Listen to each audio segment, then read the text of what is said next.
Lecture है, मैंने इसको एक अलग से रिकॉर्ड करने का बोला था ताकि अगर एक बच्चे ने सिर्फ ईआर मॉडल समझना है तो उसको एक सेपरेट वीडियो मिल जाए। ईआर मॉडल क्या है? Basically entity relationship model.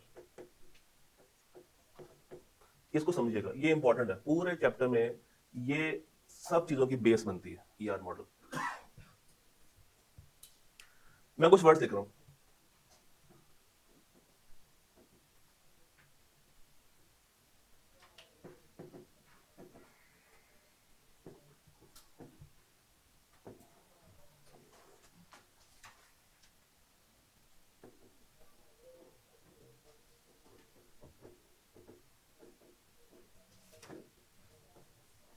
मैंने क्या लिखा? Students, subjects, employees, department. होता ये है कि आप डेटाबेस में क्या क्रिएट करते हैं? टेबल्स। क्या क्रिएट करते हैं? टेबल्स। हर नाउन का अपना टेबल बनेगा, हर नाउन का अपना टेबल बनेगा। जैसे एक टेबल बनेगा किसका? स्टूडेंट्स का। एक बनेगा किसका? सब्जेक्ट्स का। एक बनेगा किसका? एम्प्लॉयज का। एक बनेगा किसका? डिपार्टमेंट का। स्टूडेंट्स के अंदर एक उसका नेम आएगा, उसकी एज आएगी, उसका जेंडर आएगा, उसका मोड आएगा, उसका सीआरएन आएगा। ठीक है? नहीं नहीं, और क्या आएगा? फादर नेम आएगा,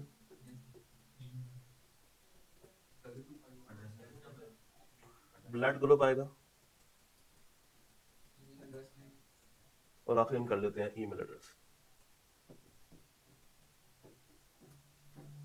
ये बेसिकली मैंने इसके फीचर्स बताए।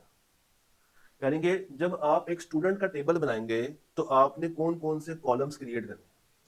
नाम का कॉलम, फादर नेम का कॉलम, सीआरएन का कॉलम, एज का कॉलम, जेंडर का कॉलम, मोड जिसको पढ़ना चाहता है, ईमेल का एड्रेस और ब्लड ग्रुप। ये जो मैंने ओवल शेप में डाले हैं, इसमें ओवल शेप में डाले हैं, ये है इसके एट्रीब्यूट्स। ये क्या है? इसके एट्रीब्यूट्स। और जो मैंने ऊपर रेक्टेंगल में डाला है, ये क्या है? एंटिटी। ये क्या है? एंटिटी। इतनी बात समझ आई? इतनी बात ओके? अच्छा, ये है एक टेबल, ये है एक टेबल।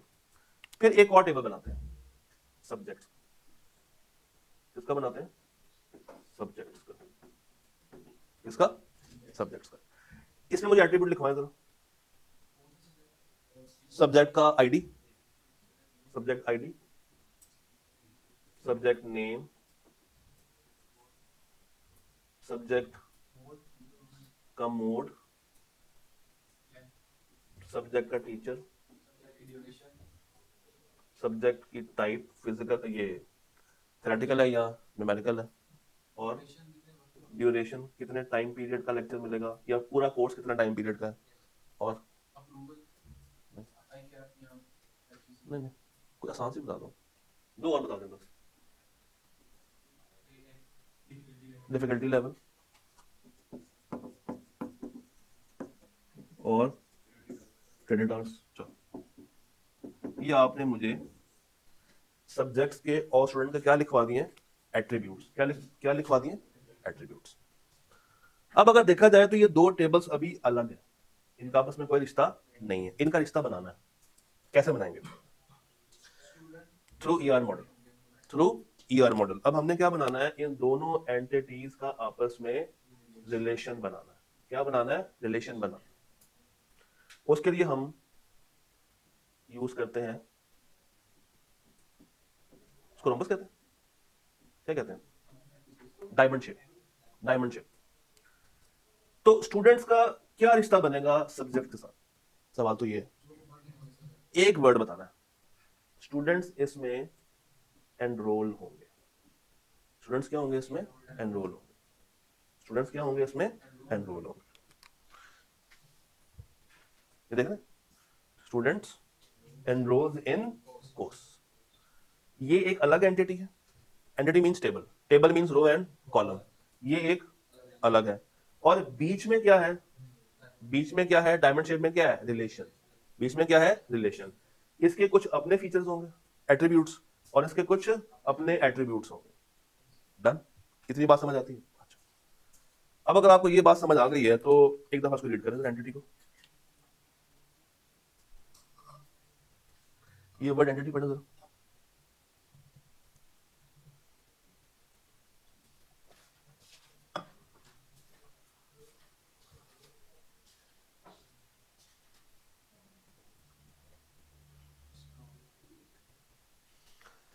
सिंपल, कस्टमर एक अलग एंटिटी होगी, प्रोडक्ट्स एक अलग होगी, एम्प्लॉयज अलग होगी। हर वो नाउन जिसके बारे में आप इंफॉर्मेशन चाहते हैं, या हर वो चीज जिसके बारे में आप टेबल खड़ा करना चाहते हैं, that is called entity, that is called entity. अच्छा, ये एंटिटीज दो तरह की होती है, एक स्ट्रॉन्ग एंटिटी और एक वीक एंटिटी। अभी और कुछ नहीं पढ़ना, इसकी डेफिनेशन में नहीं जाना। दो तरह की एंटिटीज होती हैं, कौन सी? एक स्ट्रॉन्ग होती है और एक वीक होती है। दोबारा से, एंटिटी स्ट्रॉन्ग होती है और वीक होती है, एंटिटी स्ट्रॉन्ग होती है और वीक होती है, एंटिटी स्ट्रॉन्ग होती है और वीक होती है। अब रुके,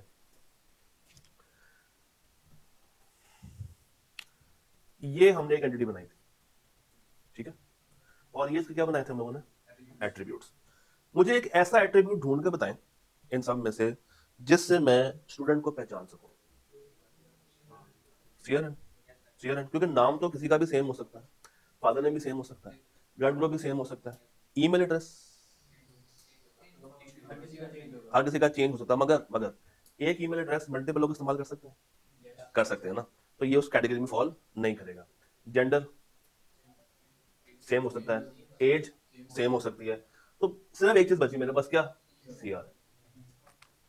तो ये मेरे लिए क्या बन जाएगी, कौन सी की? प्राइमरी की। ये क्या बन जाएगी? अब इधर आ जाए, इसमें ढूंढ के बताएं, आईडी। इसमें भी क्या है basically? ID. This is my primary की, दिस इज माय प्राइमरी की। तो स्ट्रॉन्ग एंटिटी वो है जिसकी अपनी प्राइमरी की हो। एक एंटिटी उस वक्त स्ट्रॉन्ग कहलाएगी जब उसकी अपनी क्या हो? प्राइमरी की। सिंपल सी डेफिनेशन। और प्राइमरी की क्या है? A unique identifier for each record customer ID, for example, to ensure that there is no duplicate rows. रोज को यहां पे हम डुप्लीकेट नहीं करेंगे, रोज को डुप्लीकेट नहीं करेंगे। जैसे 101 एक ही दफा आएगा, 102 एक ही दफा आएगा, 103 एक ही दफा आएगा, उसका आगे नेम आ रहा है और आगे उसका ईमेल आ रहा है। और एक होती है कौन सी की? फॉरेन की। एक की कौन सी होती है? Foreign key. An attribute which links between the two tables by referencing the primary key of another table. जैसे फॉर एग्जांपल, एक टेबल बना होगा कस्टमर का और एक बना होगा टेबल ऑर्डर का। अब अगर मुझे इनको आपस में जोड़ना हो तो मुझे कस्टमर के टेबल से कौन सा कॉलम पकड़ के यहां पे फिट करना चाहिए? Customer ID.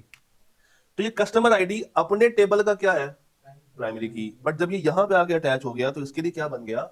फॉरेन की। इसका अपना प्राइमरी की कौन सा? Order ID. तो इन अदर वर्ड्स, फॉरेन की टेक्निकली दूसरे टेबल की क्या है? प्राइमरी की, जो कि हम यूज कर रहे हैं दो टेबल्स को आपस में जोड़ने के लिए, लिंक करने के लिए, कनेक्ट करने के लिए, क्यूरी को डेवलप करने के लिए। इतना समझ आता? अब ये देखिए जरा, ये है एक स्ट्रॉन्ग एंटिटी, स्टूडेंट्स का टेबल, स्टूडेंट आईडी और स्टूडेंट नेम। नीचे आ जाए, ये क्या है? कोर्स टेबल, कोर्स कोड और course name. 2705 Usama, 2710 Ayesha, 003 DSR, 004 BLD। अब जरा गौर कीजिएगा, इसमें प्राइमरी की कौन सी है? तो ये अपने अंदर एक प्राइमरी की रखती है, तो ये कौन सी एंटिटी होगी? एंटिटी कौन सी होगी? स्ट्रॉन्ग। नीचे आ जाए, इसका भी कोई अपने अंदर प्राइमरी की है, कौन सी है? तो ये अपने अंदर क्या है? एक स्ट्रॉन्ग एंटिटी। अपने अंदर ये क्या है? Strong entity. इतनी बात समझ आती है? फिर एक होती है कौन सी entity? Weak entity. Weak entity क्या है? बेसिकली एक ऐसा टेबल, एक ऐसा टेबल जिसकी अपनी कोई प्राइमरी की नहीं है, जिसकी अपनी कोई प्राइमरी की नहीं है। ये बेसिकली चलता है कॉम्पोजिट प्राइमरी की के ऊपर। ये चलता है किसके ऊपर? कॉम्पोजिट प्राइमरी की के ऊपर।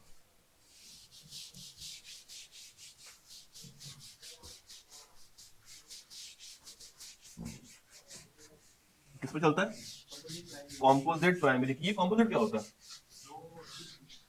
दो चीजों से मिलकर बनाओ।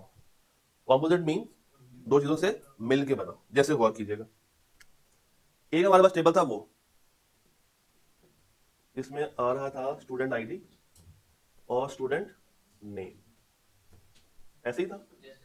हम ले लेते हैं 001 002 अल्फा ब्रावो, ठीक है।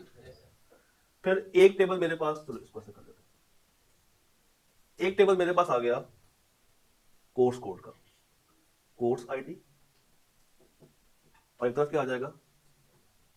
कोर्स नेम, 003 004 DSR और DLD। अब अगर मैं देखूं तो दोनों ही अपने अंदर क्या है? स्ट्रॉन्ग एंटिटीज हैं। इसकी प्राइमरी की कौन सी है और इसकी प्राइमरी की कौन सी है?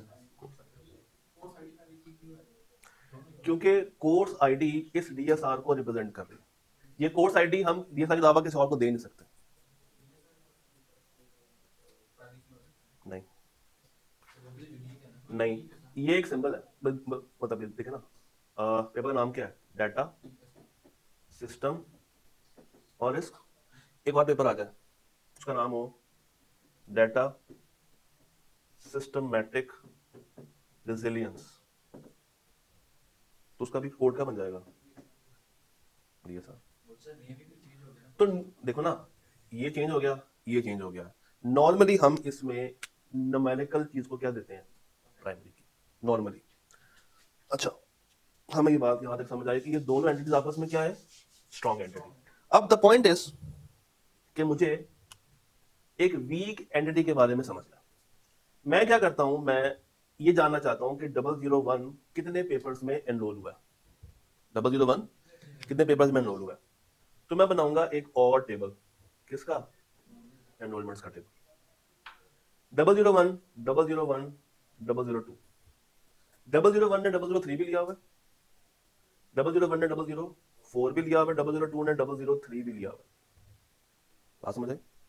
001 ने 003 भी लिया हुआ है, 001 ने 004 और 002 ने 003, ये वाले कोर्स लिए हुआ। अब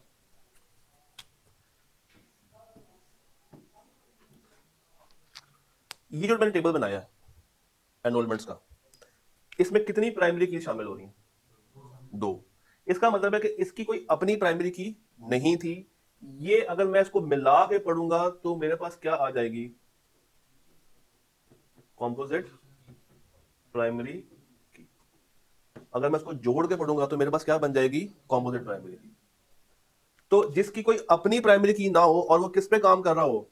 कॉम्पोजिट प्राइमरी की पे, वो क्या कहलाएगा? Weak entity. जैसे यहां पे स्टूडेंट आईडी है, कोर्स कोड है, और ये क्या है? सेमेस्टर। पार्शियल की प्लस फॉरेन की। इसमें फॉरेन की कौन सी है? मैं इसको यहां पे लेकर आया हूं, तो ये जो प्राइमरी की यहां पे थी, यहां पे जाके क्या बन जाएगी? फॉरेन की। और दोनों को जब आपस में जोड़ दूंगा तो क्या कहलाएगी? कॉम्पोजिट प्राइमरी की। इसकी कोई अपनी रेलेवेंट प्राइमरी की मौजूद नहीं। इतनी बात समझ आती है? वापस आएंगे, ये क्या है? एट्रीब्यूट्स। एक दफा पढ़ लें, इसके ऊपर हमारी बात वैसे हो चुकी है। एट्रीब्यूट्स बेसिकली क्या है? फीचर्स। एट्रीब्यूट्स क्या है? Basically features. अच्छा, ये कुछ टाइप्स होती हैं। हाँ, कहां पे बताता हूं ना। इसकी कुछ टाइप्स होती हैं। पहली टाइप क्या है? Simple attribute. कौन सी? सिंपल। ये वो फीचर है जिसको आप सब डिवाइड नहीं कर सकते, जिसको आप मजीद नहीं तोड़ सकते। जैसे आपका फर्स्ट नेम, आपका फर्स्ट नेम, इसको मजीद तोड़ा जा सकता है? नहीं। फिर एक होता है कॉम्पोजिट एट्रीब्यूट, आपका फुल नेम, जिसमें फर्स्ट नेम भी आ रहा है और फादर नेम भी आ रहा है, आप उसको दो चीजों में डिवाइड कर सकते हैं। फिर एक होता है सिंगल वैल्यूड एट्रीब्यूट। ये वो एट्रीब्यूट है जिसमें सिर्फ एक वैल्यू पर एंटिटी आएगी, एक से ज्यादा नहीं आ सकती। जैसे आपका सीआरएन, आपका सीआरएन मल्टीपल है या एक ही है? एक ही है, तो वो एक से ज्यादा नहीं हो सकते। Then we have multi valued attribute. जैसे आपके मोबाइल नंबर का, क्या कोई मना है कि सिर्फ एक ही नंबर आपने लेकर रखना है? नहीं, मल्टीपल नंबर हो सकते हैं, तो ये मल्टी वैल्यूड एट्रीब्यूट।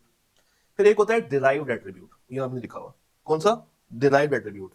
ये वो एट्रीब्यूट है जो कि हम कैलकुलेट कर सकते हैं फ्रॉम अनदर एट्रीब्यूट। कैसे? जैसे एज है, आप ये निकाल सकते हैं फ्रॉम डेट ऑफ बर्थ, और डेट ऑफ बर्थ इटसेल्फ क्या है? एक एट्रीब्यूट। अच्छा कौन सा इन चारों में से? सिंपल है, कॉम्पोजिट है, सिंगल वैल्यूड है कि मल्टी वैल्यूड है? Simple attribute. सिंपल एट्रीब्यूट, आप उसको मजीद तोड़ नहीं सकते, और इसको यूज करके आप एज कैलकुलेट कर सकते हैं। तो एज क्या बन जाएगा आपका? Derived attribute. क्या बन जाएगा? Derived attribute. और फिर एक होता है की एट्रीब्यूट, ये बेसिकली प्राइमरी की हो गया। तो एट्रीब्यूट्स कितने टाइप्स के हैं, ये क्वेश्चन भी एग्जाम में आ सकता है। इस तरह के सवाल आ सकते हैं 3-3, 4-4 नंबर के लिए कि भाई बता दें एट्रीब्यूट्स किस किस तरह के हैं, या एमसीक्यू में आपसे पूछ ले, तो ये सवाल बन सकता है।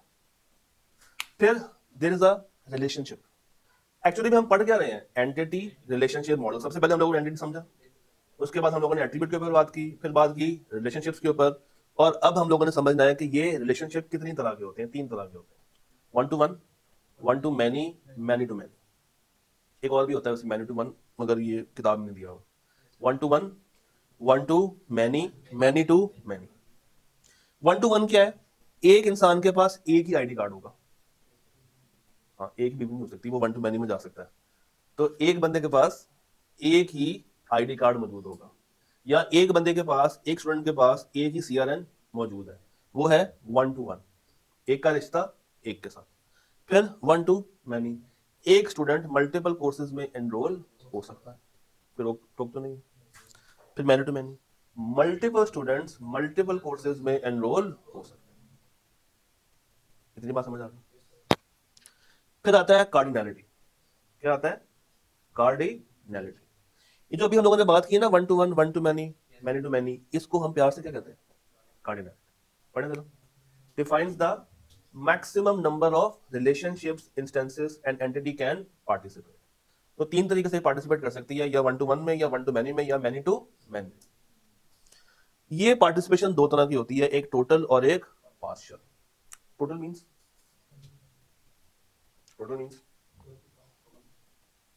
every entity, sorry, every entity instance must participate in the relationship। every order must have a customer। Her order का कोई ना कोई क्या होगा? कस्टमर। ऐसा ऑर्डर जिसका कस्टमर ना हो पॉसिबल है? नहीं। तो कैसे? नहीं हो सकता। तो यहाँ पे जो पार्टिसिपेशन है वो टोटल है, कि हर बंदा हर टाइम पे क्या कर रहा होगा? ऑर्डर कर रहा होगा। जैसे जितने भी कोर्सेज एसबीआई के अंदर एनरोल्ड हैं, उसमें every course must have a student, every course must have a student. ये है टोटल पार्टिसिपेशन, जहां पे हर चीज का कोई ना कोई वाली वारिस एग्जिस्ट करता है। बट क्या ये जरूरी है कि जितने बच्चे एसबीआई में आ रहे हैं वो सारे एनरोल्ड हैं? नहीं। कुछ बच्चे एसबीआई में आके लाइब्रेरी यूज कर रहे हैं, कुछ आके कैंटीन यूज कर रहे हैं, कुछ आके एसी यूज कर रहे हैं, कुछ आगे फ्री की चाय पी के चले जाते हैं, कुछ आके रिविन क्लासेस में तो बैठे हुए हैं मगर वो एनरोल्ड नहीं है। तो ये कहलाएगी partial participation. Not all entity instances are required to participate. जरूरी नहीं है कि हर कस्टमर हमेशा क्या दे आपको? ऑर्डर। मगर हर ऑर्डर का कोई ना कोई कस्टमर होगा, बट हर कस्टमर का कोई ना कोई ऑर्डर नहीं होगा। तो अगेन ये डेफिनेशन आ सकती है 2 नंबरों के लिए, कि what is total participation and what is partial participation. Instance, आप इसको आसानी के लिए याद रख लो एट्रीब्यूट से, आसानी के लिए। चलिए आगे। अभी देखें जरा, अभी आपको पूरी डायग्राम समझ आती? स्टूडेंट है, एक उसकी आईडी है, एक उसका नाम है, और एक उसका क्या लिख दिया मैंने? सब्जेक्ट लिखना था। Enrolls in course, course code and course name. मैं बहुत ही रात में मैं चीजें रिपीट कर रहा हूं। तो स्टूडेंट कि ये क्या है? Basically attributes. कोर्स के वो क्या है? एट्रीब्यूट्स। बीच में क्या है? रिलेशनशिप। बीच में क्या है? रिलेशनशिप। इसके लिए ये क्या है? प्राइमरी की। इसके लिए ये क्या है? प्राइमरी की। ये प्राइमरी की यहां पे फेंकूंगा तो क्या बन जाएगी? फॉरेन की। और अगर मुझे एनरोलमेंट को देखना हो तो ये वीक है या स्ट्रॉन्ग है? ये वीक है। ये क्या है? Strong entity. ये क्या है? Strong entity. ये वीक क्यों है? क्योंकि इसकी अपनी प्राइमरी की नहीं है, ये दोनों की प्राइमरी की को यूज कर रहा है, और क्या बना रहा है? कॉम्पोजिट प्राइमरी की। ठीक है, यहां पे हम दूसरा कट लगाते हैं।